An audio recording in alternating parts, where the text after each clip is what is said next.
Hi, my name is Zai, and in my opinion, unless you need extra keys and macros, there's no real advantage to keyboards for gaming, so it's best to go for the one that has the features that you want. Still, there's a bit of a trend going for faster response and actuation. I can't tell the difference, but maybe serious MOBA players can. The Gram Spectrum has a travel distance of 3.5mm, and actuation of 1.5mm, but that's only half a millimeter less than normal boards. The keycaps are only 6.2mm instead of 11.5, so while I don't see the advantage of that, it's still a good board and worth looking at. I'll talk about why throughout the review. First, here's a look at the box. Kind of hard to open, but inside there is the keyboard in plastic, manual, and then the cable, which is detachable, and a thick smooth braid with a mini USB, and it's about 1.8 meters long. These are Cherry MX Blue, but you can also get them in Cherry MX Reds. Here's a typing test so you know what it sounds like.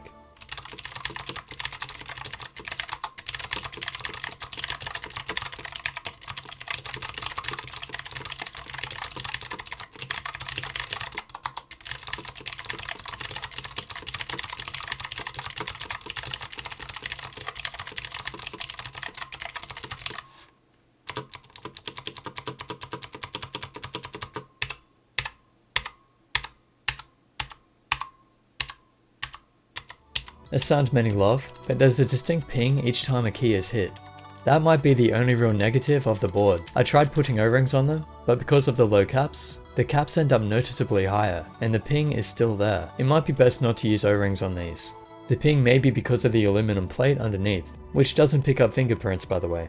This feels like a high quality board, but the LEDs flicker on camera. They don't look like they're flickering to me, but on camera, they do. I've had that with boards in the past, but the new LEDs seem to be better. The board dimensions are 44.5 by 13.5 centimeters, and it's a very low profile board, with the actual board being about 1 centimeter high, and the key height being 2.5. You can see how flat it is, more like a laptop keyboard in that regard. I'm not used to typing on these boards, but it feels good for what it is. Because of the low profile and metal plate, it feels solid and heavy, coming in at about 1 kilogram. Combine that with the rubber feet on the base, as well as on the stands, and the board shouldn't slide around while playing. I love boards with open designs like these, because they're easy to clean. You can get these dust blowers from photography shops, and for a thorough clean, obviously, you can just take all the keycaps off and brush everything away. You can switch between key modes, 6 being the one for compatibility issues, and that means you can only use 6 keys at a time. But if you set it to the N key mode, you can hold down as many as you like. For the software, I've put my webcam video over where the keyboard usually is,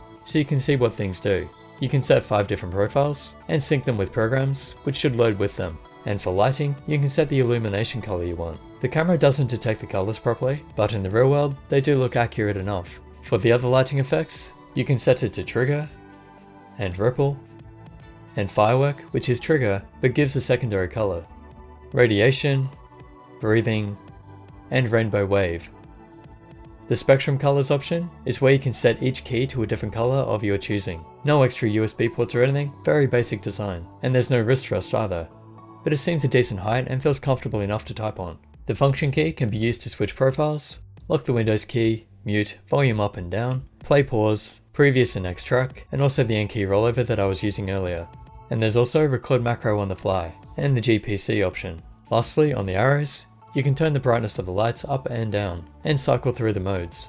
On the side, there's a small logo, and also the lights for the caps lock, scroll lock, and number lock. Whether you like the font or not is up to you, although the 6 looks like a G to me. Overall it's fine, just some odd designs. Now for some highlights while I give my conclusion. This is an interesting board. I actually instantly liked it as soon as I got it out of the box. My only real problem with it is the ping sound. That may or may not happen with the reds. It could be the blues, but I think it's more of the echo of the aluminum plate. It's currently $140 on Amazon. Obviously, it's up to you if you think it's worth it or not. I'm not going to comment because I prefer a different style of board, mainly large ones with a lot of extra keys. So special thanks to Tesoro for sending this out for review. It's been great to test out. It's not quite for me, but I'm sure there will be a lot of people who love it, and maybe they won't mind the ping sound. Hope that helps. If you'd like to support the channel, I'll leave some links in the description. Subscribe for more reviews and gaming videos, like this one, and I'll catch you in the next.